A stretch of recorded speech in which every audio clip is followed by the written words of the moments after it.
सूरज जैसा बनना है तो सूरज जितना जलना होगा, नदियों सा आदर पाना है तो पर्वत छोड़ निकलना होगा, तो पर्वत छोड़ निकलना होगा। नमस्कार, जय हिंद दोस्तों, स्वागत है आपका quick revision classes YouTube channel पर। आज आप करेंगे मुख्य सेविका की ऑफिशियल सिलेबस पर आधारित मॉक टेस्ट नंबर 16। यहाँ पर आपको 26 से 50 तक के प्रश्न मिलेंगे जो काफ़ी महत्वपूर्ण होंगे। इनमें से काफ़ी प्रश्न आपके परीक्षा की दृष्टि से काफ़ी महत्वपूर्ण हैं, तो एक एक प्रश्न को देखिएगा और खुद का आकलन करिएगा कि क्या जो आपने अभी तक पढ़ा है उनमें से आपका कितने टॉपिक तैयार हो गए हैं। तो प्रश्न यहीं से आएगा, आप पढ़ेंगे मेरे साथ तो यकीन आएगा। तो चलिए शुरू करते हैं आज का वीडियो।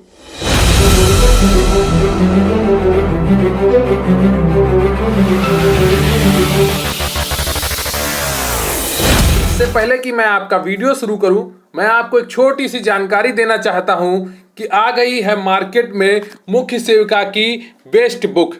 इसका नाम है चक्षु प्रकाशन की ये बुक है मुख्य सेविका की।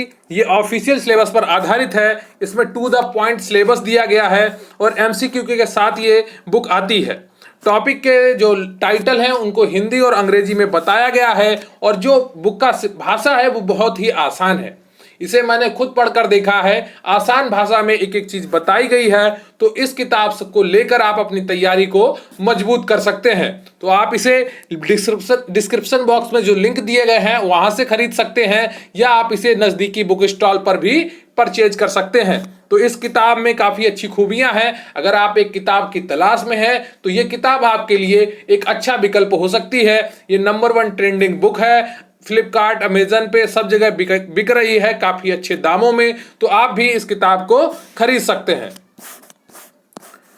तो इससे पहले कि मैं आपका मॉक टेस्ट शुरू करूं, मेरा आपसे निवेदन है कि प्लीज वीडियो को लाइक कर लीजिए, चैनल को सब्सक्राइब कर लीजिए। आपके कमेंट बहुत ही महत्वपूर्ण है, तो प्लीज कमेंट करके जरूर बताइएगा कि आज का आपको मॉक टेस्ट कैसा लगा। और इसके अलावा जो मैं आपसे प्रश्न पूछूं वीडियो के दौरान, उसका उत्तर भी कमेंट बॉक्स में जरूर लिखिएगा। तो आज का आपका प्रश्न है कि काली खांसी से बचाव के लिए कौन सा टीका लगाया जाता है। प्रश्न एक बार फिर से सुनिए, काली खांसी से बचाव के लिए कौन सा टीका लगाया जाता है। इसका उत्तर आपको कमेंट बॉक्स में लिखना है। क्लियर है आपको? तो बस शुरू करते हैं आज का मॉक टेस्ट। क्वेश्चन नंबर है आपका 26। इसका क्वेश्चन है कि समकालीन NSSO सर्वेक्षण के अनुसार भारत में मादक पदार्थों का प्रयोग करने वालों की सबसे अधिक प्रतिशतता किस धार्मिक समूह में है। प्रश्न एक बार फिर से सुनिए, समकालीन NSSO सर्वेक्षण के अनुसार भारत में मादक पदार्थों का प्रयोग करने वालों की सबसे अधिक प्रतिशतता किस धार्मिक समूह में है। ऑप्शन ए सिख, बी ईसाई, सी हिंदू, डी बौद्ध। तो ABCD में कौन सा ऑप्शन आपका सही हो जाएगा, कमेंट करके बताइए। तो 26 का जो सही ऑप्शन है आपका बी, ईसाई। क्लियर है? ईसाई का जो अधिकांश प्रतिशत है वो मादक पदार्थों का प्रयोग करने वाला है। ठीक है, क्लियर है आपको? तो राष्ट्रीय प्रतिदर्श नमूना सर्वेक्षण संगठन भारत सरकार के सांख्यिकी मंत्रालय के अधीन एक संगठन है। अब इसका नाम राष्ट्रीय प्रतिदर्श सर्वेक्षण कार्यालय हो गया है। यह भारत का सामाजिक आर्थिक सर्वेक्षण करने वाला सबसे बड़ा संगठन है। इसकी स्थापना 1950 में की गई थी। इस सर्वेक्षण के अनुसार भारत में मादक पदार्थों का प्रयोग करने वाले सबसे अधिक प्रतिशतता ईसाई धार्मिक समूह में है। क्लियर है आपको? अगला प्रश्न है आपका, निम्नलिखित में से किसे गरीबी की संस्कृति कहा गया है। बताइए, निम्नलिखित में से किसे गरीबी की संस्कृति कहा गया है। ऑप्शन ए है आपका ग्रामीण समाज, बी है आपका नगर की बाहरी बस्तियां, सी गंदी बस्तियां, डी अभ्यंतर नगर। तो बताइए, निम्नलिखित में से किसे गरीबी की संस्कृति कहा गया है। ABCD में कौन सा ऑप्शन आपका सही हो जाएगा। तो 27 का जो सही ऑप्शन है आपका वो सी है, गंदी बस्तियां। क्लियर है आपको? देखिए, एक एक प्रश्न करते रहिए। अगर आपको सफल होना है तो एक एक प्रश्न आपको तैयार करना होगा। कोई भी प्रश्न छूटेगा तो आपका जो सिलेक्शन का प्रतिशतता है वो टूटेगी। तो अपने सिलेक्शन की प्रतिशतता को बढ़ाने के लिए एक एक प्रश्न को पढ़िए, गंभीरता के साथ पढ़िए, एकाग्रता के साथ पढ़िए। निरंतरता जितनी आपकी पढ़ाई में रहेगी, निश्चित रूप से आपको सफलता हासिल होगी। तो स्वयं पर विश्वास बनाए रखिए, अपनी मेहनत पर विश्वास बनाए रखिए, निश्चित रूप से आप सफल होंगे। गंदी बस्तियां गरीबी की संस्कृति का ही प्रतिरूप है। इस समस्या का संबंध नगरों में बहुत अधिक भीड़ होने से है। मलिन बस्तियां हम ऐसे इलाकों को कहते हैं जिनमें टूटे फूटे मकानों के अलावा टीन के टुकड़ों, पॉलीथीन और कच्ची दीवारों की सहायता से झुग्गी झोपड़ियां बना ली जाती हैं। ऐसे क्षेत्रों में शौचालय, पानी या बिजली की कोई सुविधाएं नहीं होती हैं। गरीबी और पतन की संस्कृति इन बस्तियों की विशेषताएं हैं। क्लियर है आपको? तो ये संस्कृतियां हैं, कुछ लगभग हर देश में है, क्या भारत में और क्या फ्रांस में। पेरिस में जो एफिल टावर बना है जहाँ पर, वहाँ के शहर में भी झुग्गी झोपड़ियाँ हैं, लेकिन ये अलग बात है कि वो लोग दिखाते नहीं हैं, हमारे देश में दिखाई जाती हैं। अगला प्रश्न है आपका, किस प्रकार की गरीबी स्वास्थ्य एवं शारीरिक प्रकार के रख रखाव के लिए आवश्यक मूलभूत संसाधनों के अभाव को दर्शाता है? ऑप्शन ए संपूर्ण गरीबी, सी सांस्कृतिक गरीबी, बी सापेक्षिक गरीबी, डी लागू की गई गरीबी। तो ABCD में कौन सा ऑप्शन आपका सही है, कमेंट करके बताना है आपको। ऑप्शन थोड़ा ऊपर नीचे है तो इसको आप ध्यान रखिएगा कि किस प्रकार की गरीबी स्वास्थ्य एवं शारीरिक प्रकार के रख रखाव के लिए आवश्यक मूलभूत साधनों के अभाव को दर्शाता है। तो ABCD में कौन सा ऑप्शन आपका सही हो जाएगा 28 में? तो 28 का जो सही ऑप्शन है वो कौन सा है बताइए। गरीबी टॉपिक आपको पढ़ाया गया है और ये चीजें आपको गरिमा बैच में काफी अच्छे से पढ़ाई गई हैं। मैं उम्मीद करूंगा कि गरिमा बैच वाले एक एक सही उत्तर देंगे, जितने भी टॉपिक उनको पढ़ाए जा चुके हैं। किस प्रकार की गरीबी स्वास्थ्य एवं शारीरिक प्रकार के रख रखाव के लिए आवश्यक मूलभूत संसाधनों के अभाव को दर्शाता है? तो 28 का सही ऑप्शन है जो वो कौन सा है? ए संपूर्ण गरीबी। क्लियर है आपको? संपूर्ण गरीबी बिल्कुल सही उत्तर है। तो स्वास्थ्य एवं शारीरिक प्रकार के रख रखाव के लिए आवश्यक मूलभूत संसाधनों का अभाव संपूर्ण गरीबी को दर्शाता है। संयुक्त राष्ट्र के अनुसार संपूर्ण गरीबी भोजन, सुरक्षित पेयजल, स्वच्छता सुविधाओं, स्वास्थ्य, आश्रय, शिक्षा और सूचना सहित बुनियादी मानवीय जरूरतों के गंभीर अभाव को विशेषता वाली स्थिति है। यह न केवल आय पर बल्कि सेवाओं तक पहुंच पर भी निर्भर करता है। तो गरीबी क्या है कि जो आपका सुरक्षित पेयजल आपको नहीं मिल पा रहा है, स्वच्छता सुविधाएं नहीं मिल पा रही हैं, भोजन नहीं मिल पा रहा है, स्वास्थ्य आश्रय नहीं मिल पा रहा है, शिक्षा और सूचना सहित बुनियादी मानवीय जरूरतों के गंभीर अभाव को गरीबी कहते हैं। क्लियर है आपको? ये स्थितियां क्या गरीबी को दर्शाती हैं।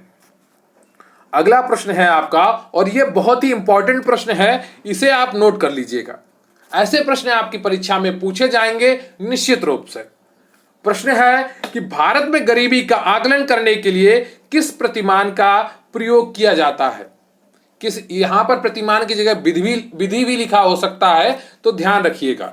बताइए, भारत में गरीबी का आकलन करने के लिए किस प्रतिमान का प्रयोग किया जाता है? ऑप्शन ए सापेक्ष प्रतिमान, बी निरपेक्ष प्रतिमान, सी लॉरेंज वक्र, डी कोई नहीं। तो बताइए ABCD में कौन सा ऑप्शन आपका सही हो जाएगा। यह भी मैंने आपको पढ़ाया है गरिमा बैच में। तो भारत में गरीबी का आकलन करने के लिए किस प्रतिमान का प्रयोग किया जाता है? ए सापेक्ष प्रतिमान, बी निरपेक्ष प्रतिमान, सी लॉरेंज वक्र, डी कोई नहीं। तो बताइए ABCD में कौन सा ऑप्शन आपका सही हो जाएगा। तो 29 का जो सही ऑप्शन है आपका वो बी है, निरपेक्ष प्रतिमान। क्या है? बी है, निरपेक्ष प्रतिमान। क्लियर है आपको? निरपेक्ष प्रतिमान इसका सही उत्तर है। तो भारत में गरीबी का आकलन के लिए निरपेक्ष प्रतिमान का प्रयोग किया जाता है। इसके आधार पर न्यूनतम उपभोग व्यय को निर्धनता रेखा कहा जाता है। इस विधि द्वारा निर्धनता की माप करने की विधि को हेड काउंट रेशियो कहा जाता है। तो भारत में किस तरह का प्रयोग किया जाता है? निरपेक्ष प्रतिमान का प्रयोग किया जाता है। क्लियर है? कैलोरी वाली गरीबी का प्रयोग किया जाता है, न्यूनतम उपभोग। क्लियर है आपको? न्यूनतम उपभोग का प्रयोग किया जाता है भारत में। अगला प्रश्न है आपका, भारत की जनसंख्या में किस दशक में सर्वाधिक वृद्धि पाई गई? उम्मीद करूंगा कि आप में से हर एक का यह उत्तर सही हो। ऑप्शन ए 1961 से 1971, बी 1991 से 2001, सी 2001 से 2011, डी 1981 से 1991। बताइए भारत की जनसंख्या में किस दशक में सर्वाधिक वृद्धि पाई गई?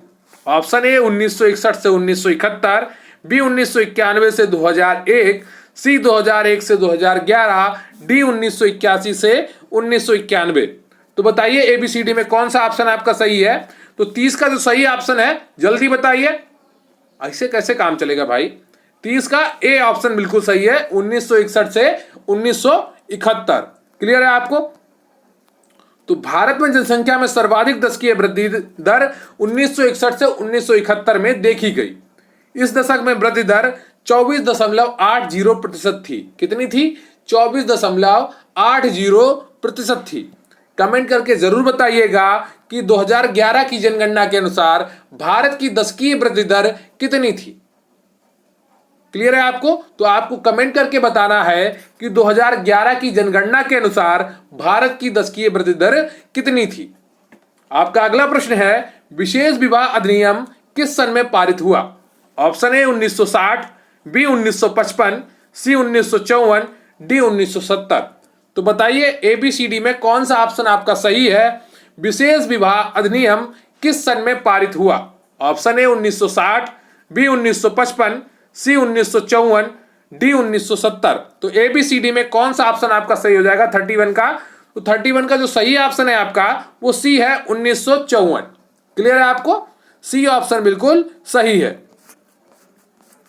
तो भारत की संसद ने विशेष विवाह अधिनियम 1954 के तहत भारत के लोगों और विदेशों में सभी भारतीय नागरिक, चाहे वो किसी भी धर्म या विश्वास को मानते हों, के लिए विशेष रूप से विवाह करने के लिए अधिनियमित किया है।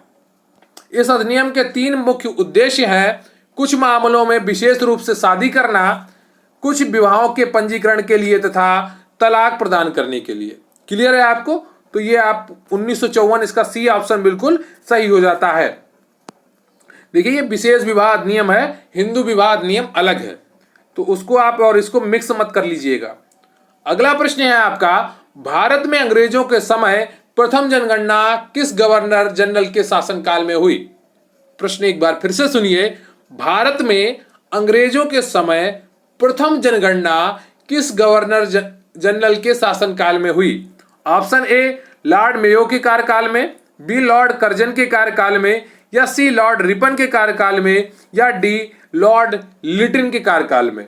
तो बताइए एबीसीडी में कौन सा ऑप्शन आपका सही है? तो 32 का कौन सा ऑप्शन आपका सही हो जाएगा? बताइए जल्दी से। तो 32 का जो सही ऑप्शन है आपका वो ए है। क्या है? लॉर्ड मेयो के कार्यकाल में भारत में अंग्रेजों के द्वारा प्रथम जनगणना कराई गई थी। क्लियर है आपको? देखिए कॉन्फिडेंस के साथ पढ़ते रहिए, घबराएंगे तो आपका एक भी प्रश्न सही नहीं होगा परीक्षा में। ठीक है? यहां आप जैसे तैसे कर भी लें, परीक्षा में आप घबरा जाएंगे। प्रश्न अगर कठिन लग रहा है, आपको नहीं आ रहा है, तो आपको देखकर घबराना नहीं है। आपको खुद से वादा करना है कि अगली बार जब ये प्रश्न मेरे सामने आएगा तो इसको मैं सही करूंगा या सही करूंगी। जितना खुद से बात करेंगे उतनी जल्दी आप सफलता की तरफ अग्रसर होते जाएंगे। आपके अंदर का कॉन्फिडेंस डेवलप होगा जब आप खुद से बात करना शुरू करेंगे। क्लियर है? तो सबसे अच्छा गुरु, सबसे अच्छा दोस्त आपके अंदर बैठा है, उससे जरूर बात किया करिए। तो भारत में अंग्रेजों के समय प्रथम जनगणना वर्ष 1872 में लॉर्ड मेयो के कार्यकाल में हुई थी। फिर लॉर्ड रिपन के कार्यकाल में नियमित जनगणना प्रत्येक 10 वर्ष के अंतराल पर 1881 से शुरू हुई। क्लियर है आपको? एक एक बात अच्छे से पढ़ते रहिए, क्योंकि यह आपकी सफलता की गारंटी है। अगर आप इसे पढ़ते रहेंगे, अच्छे से समझते रहेंगे, तो चीजें आपके दिमाग में बैठती रहेंगी और वो आपकी सफलता की गारंटी सुनिश्चित करेंगी। अगला प्रश्न है आपका, निम्नलिखित में से कौन विवाह के निषेध से संबंध नहीं है? ऑप्शन ए निकटाभिगमन, बी बहिर्विवाह, सी अंतर्विवाह, डी बहुविवाह। तो बताइए एबीसीडी में कौन सा ऑप्शन आपका सही है? निम्नलिखित में से कौन विवाह के निषेध से संबद्ध नहीं है? ऑप्शन ए निकटाभिगमन, बी बहिर्विवाह, सी अंतर्विवाह, डी बहुविवाह। तो ABCD में कौन सा ऑप्शन आपका सही हो जाएगा 33 का? तो डी ऑप्शन आपका सही है, बहुविवाह। क्लियर है आपको? जब पतियों या पत्नियों की संख्या एक से अधिक होती है तब ऐसा विवाह बहुविवाह या इसके आधार पर बने हुए परिवार को बहुविवाही परिवार कहते हैं। बहुविवाही परिवारों में से एक से अधिक यौन साथी की स्वीकृति होती है।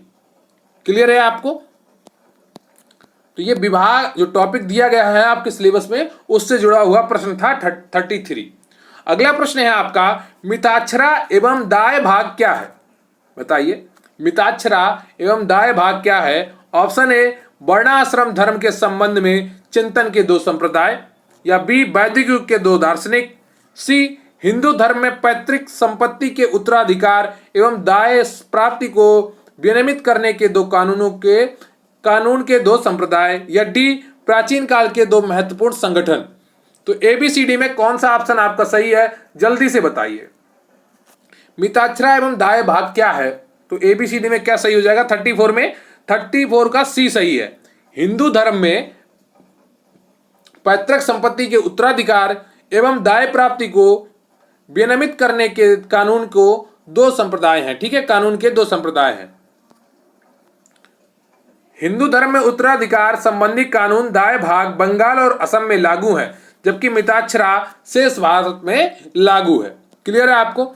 ये थोड़ा बड़ा प्रश्न है, इसको आप एक बार देख लीजिए और मैं इसका आपको उत्तर बता दूंगा। ठीक है, जो ये नीचे लिखा है ये एक है। ठीक है, एक के नीचे वाला ये इधर आ गया है कार्ल मैनहिम, तो इसको आप थोड़ा ठीक कर लेंगे, है ना। तो चेतन और अचेतन नियंत्रण किसने ये कहा? फिर प्रत्यक्ष और अप्रत्यक्ष नियंत्रण किसने कहा? सकारात्मक और नकारात्मक नियंत्रण किसने कहा? और संगठित और असंगठित नियंत्रण किसने कहा? ये आपको बताना है। ठीक है, मिलान करना था, तो आप एक तो इसका सही उत्तर दिख नहीं रहा है, इसलिए आपको ऐसे कूट में आएगा प्रश्न। इससे 1 से 2 प्रश्न आपकी परीक्षा में इस तरह के पूछे जा सकते हैं। ठीक है, तो मिलान करके आपको इसमें से चुनना होता है, लेकिन आपको पूरा प्रश्न नहीं दिख रहा है, इसलिए मैं आपको सीधे उत्तर बता दे रहा हूं कि इसका सी ऑप्शन आपका सही है। चेतन और अचेतन नियंत्रण कूले और बर्नार्ड ने बताया। ठीक है, प्रत्यक्ष और अप्रत्यक्ष नियंत्रण कार्ल मैनहिम ने बताया, सकारात्मक और नकारात्मक नियंत्रण किम्बाल यंग ने बताया, और संगठित और असंगठित नियंत्रण जॉर्ज गुरविच ने बताया। क्लियर है आपको? तो इसका आप स्क्रीनशॉट ले सकते हैं या इसे आप नोट कर सकते हैं। क्लियर है आपको? अगला प्रश्न है आपका, पति पत्नी की परिधि तथा इसके केंद्र में स्थित रक्त संबंधियों से बनने वाले परिवार को क्या कहा जाता है? ऑप्शन ए, रक्त मूलक परिवार, बी, दाम्पत्यक मूलक परिवार, सी, प्रजनन परिवार, या डी, उपयुक्त में से कोई नहीं। बताइए, पति पत्नी की परिधि तथा इसके केंद्र में स्थित रक्त संबंधियों से बनने वाले परिवार को क्या कहा जाता है? ऑप्शन ए, रक्त मूलक परिवार, या दाम्पत्य मूलक परिवार, या सी, प्रजनन परिवार, या डी, उपयुक्त में से कोई नहीं। तो 36 का कौन सा सही हो जाएगा? सही हो जाएगा इसका ए, रक्त मूलक परिवार। क्लियर है आपको? रक्त मूलक परिवार क्या होता है उसको समझ लेते हैं। पति पत्नी की परिधि तथा इसके केंद्र में स्थित रक्त संबंधियों से बनने वाले परिवार को क्या कहते हैं? रक्त मूलक परिवार कहते हैं। इसमें सभी सदस्य रक्त से संबंधित होते हैं। कोई भी विवाह संबंधी व्यक्ति इसमें नहीं रहता, जैसे नायर परिवार। क्लियर है आपको? अगला प्रश्न है आपका 37, महात्मा गांधी के लिए बापू शब्द का प्रयोग करना किसका उदाहरण है? बताइए, महात्मा गांधी के लिए बापू शब्द का प्रयोग करना किसका उदाहरण है? ऑप्शन ए है आपका मानित नातेदारी, बी है कल्पित नातेदारी, सी है विषम स्थानिक नातेदारी, या डी, पश्चिम भारत में प्रचलित नातेदारी। तो ABCD में कौन सा ऑप्शन आपका सही है? 37 क्वेश्चन है आपका, महात्मा गांधी के लिए बापू शब्द का प्रयोग करना किसका उदाहरण है? तो 37 का जो सही ऑप्शन है आपका वो ए है, मानित नातेदारी। क्लियर है आपको? तो महात्मा गांधी के लिए बापू संबोधन मानित नातेदारी का उदाहरण है। अगला प्रश्न है आपका 38, निम्नलिखित में से किसने निषेध की व्याख्या सामाजिक नियंत्रण के यंत्रकारी रूप में की है? बताइए, इसमें से कौन सा ऑप्शन आपका सही हो जाएगा? निम्नलिखित में से किसने निषेध की व्याख्या सामाजिक नियंत्रण के यंत्रकारी रूप में की है? ऑप्शन ए है आपका पीटरबर्ग, बी है आपका रेमंड फर्थ, सी है थॉमस लकमैन और डी है आपका इमाइल दुर्खिम। तो एबीसीडी में कौन सा ऑप्शन आपका सही है, जल्दी से बताइए।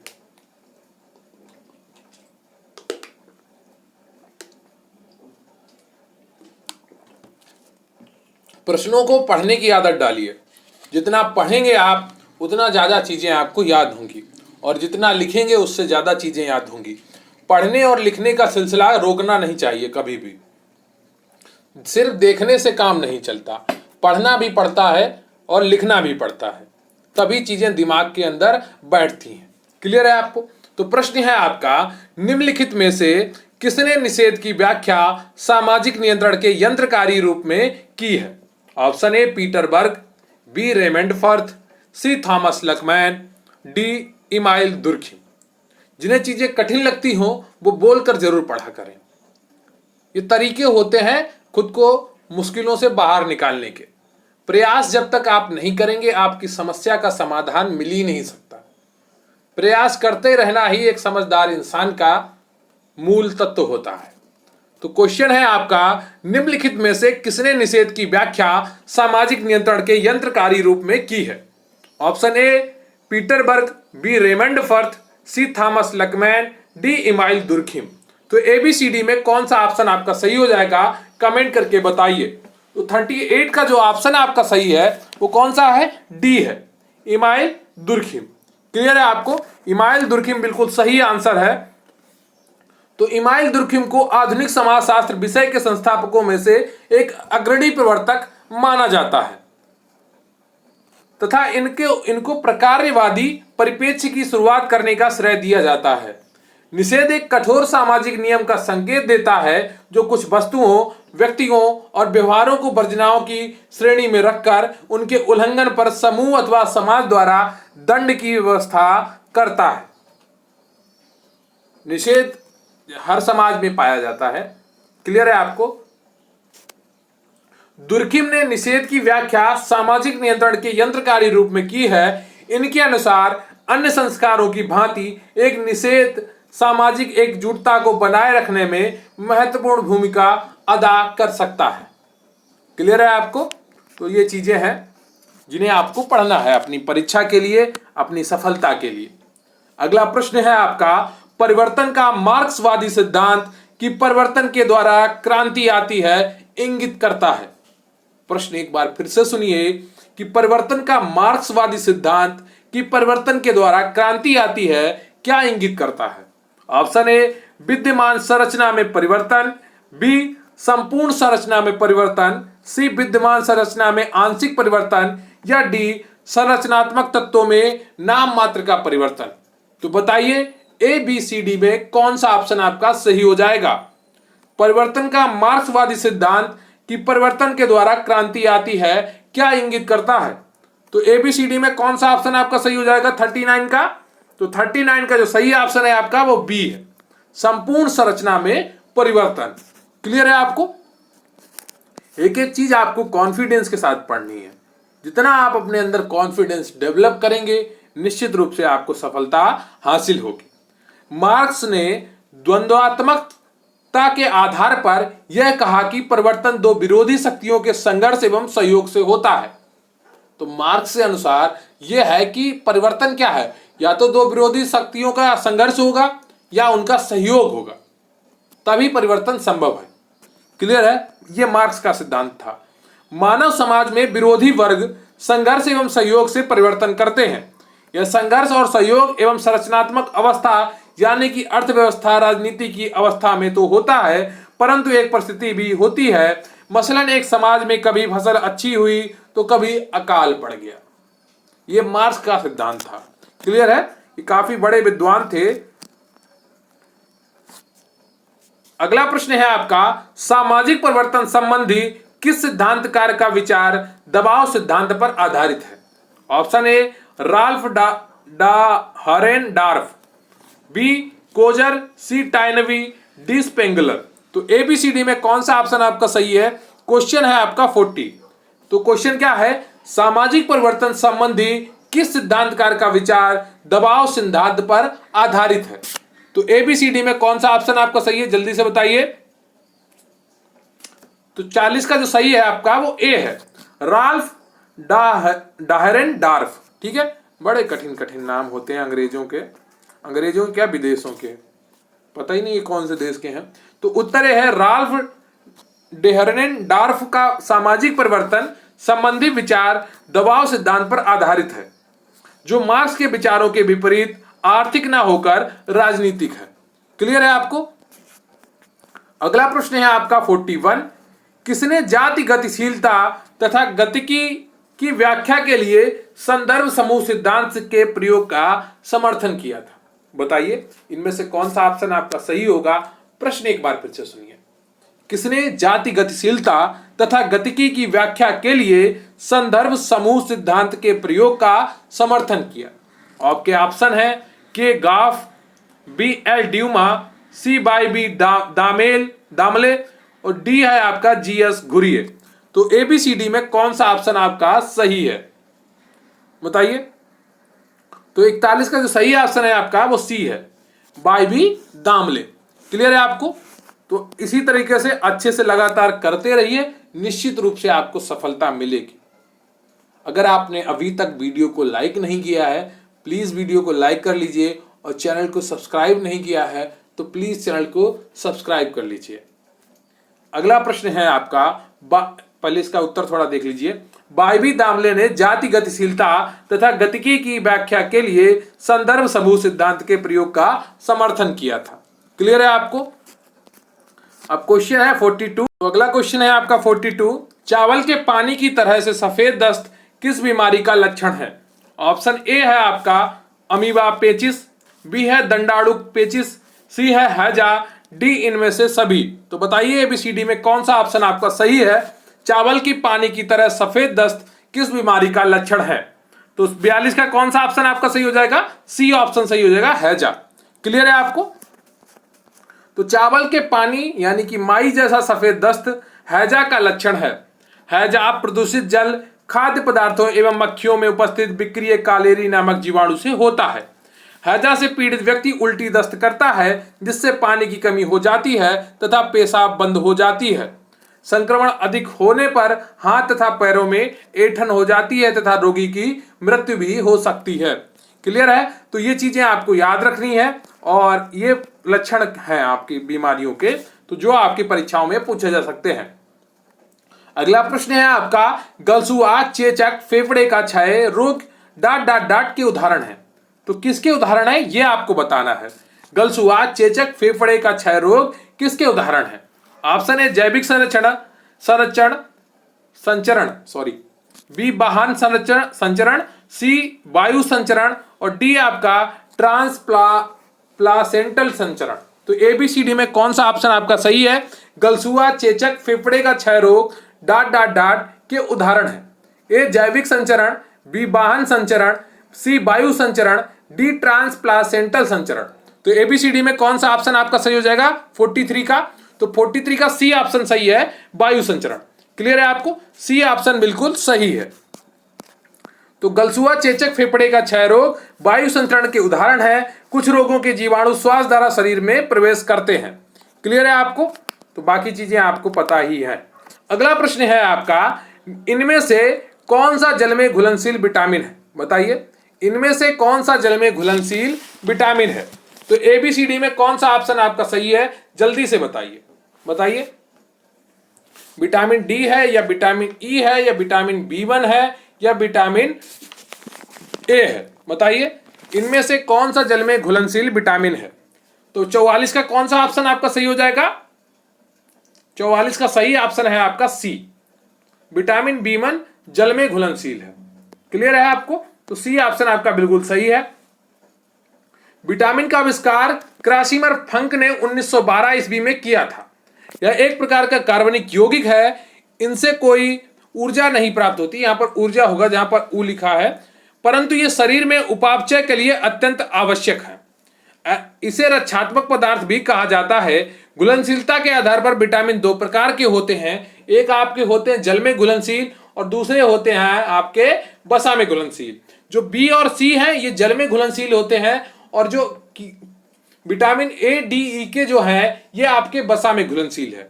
तो विटामिन ए डी ई के क्या है, वसा में घुलनशील है। क्लियर है आपको? विटामिन बी1 की कमी से आपको बेरी रोग हो जाता है।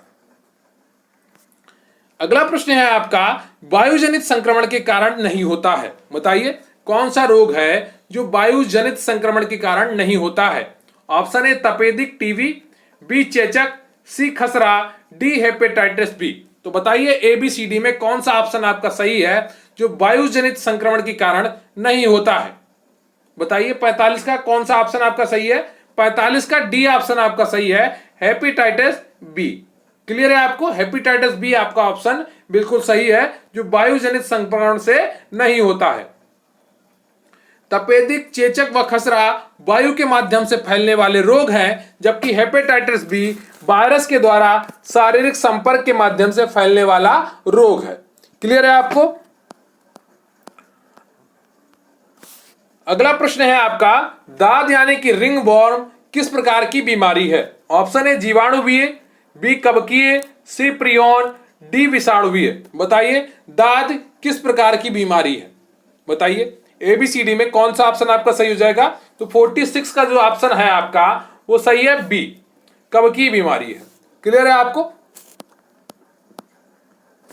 अब जीवाणु से होने वाली बीमारियां कौन सी हैं? टाइफाइड है, तपेदिक है, प्लेग है, हैजा है, डिप्थीरिया, टिटनेस, कोड़, निमोनिया, काली खांसी, ये किससे होती हैं? ये सब जीवाणु से होती हैं। कवक से होने वाली बीमारी कौन सी है? दाद है आपका, गंजापन, दमा, एथलीट फुट, ये सब क्या है? ये है कवक से होने वाली बीमारी। विषाणु से होने वाली बीमारी क्या है? डेंगू है, खसरा है, चेचक, पोलियो, स्वाइन फ्लू, कोरोना और एड्स। और प्रोटोजोआ से होने वाली बीमारियां कौन सी हैं? मलेरिया, पेचिस, निंद्रा रोग, पायरिया। क्लियर है आपको?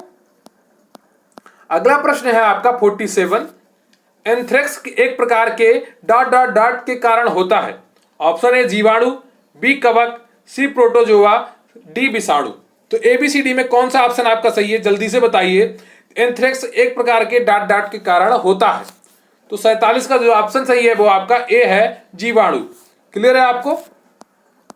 एंथ्रेक्स एक खतरनाक एवं जानलेवा रोग है।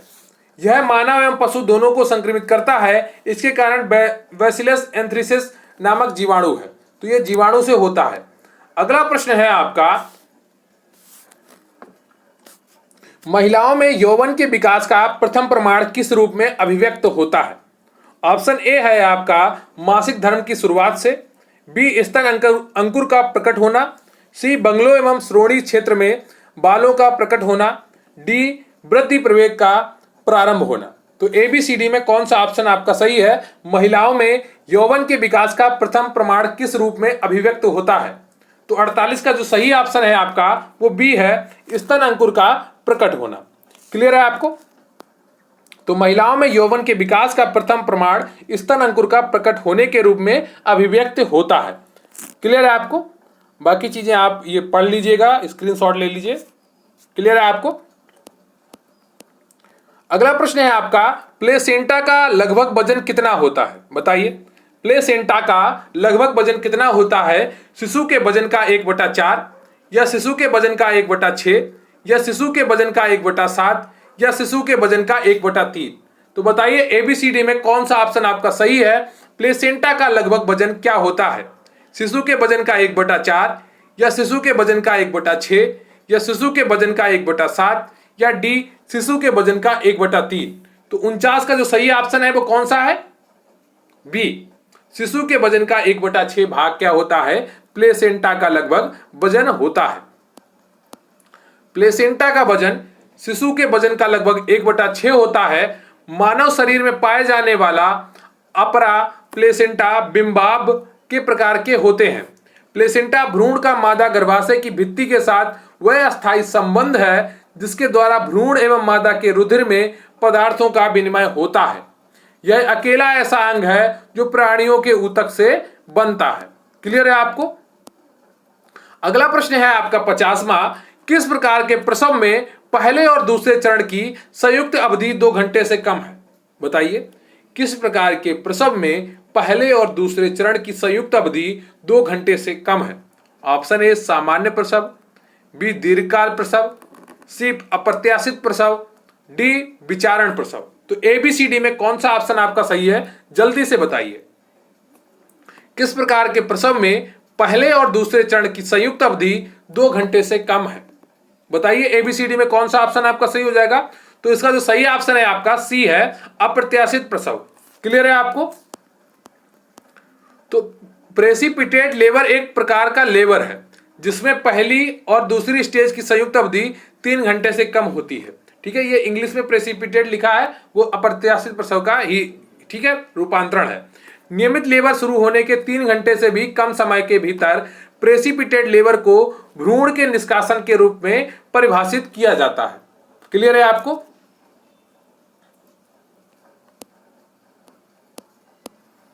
तो ये रहा आपका मॉक टेस्ट नंबर 16। कमेंट करके जरूर बताइएगा कि कुल कितने आपके प्रश्न सही हुए। इसके अलावा जो मैंने आपसे 2 प्रश्न पूछे हैं उसका उत्तर भी कमेंट बॉक्स में जरूर लिखिएगा। पहला प्रश्न है कि काली खांसी के लिए कौन सा टीका लगाया जाता है।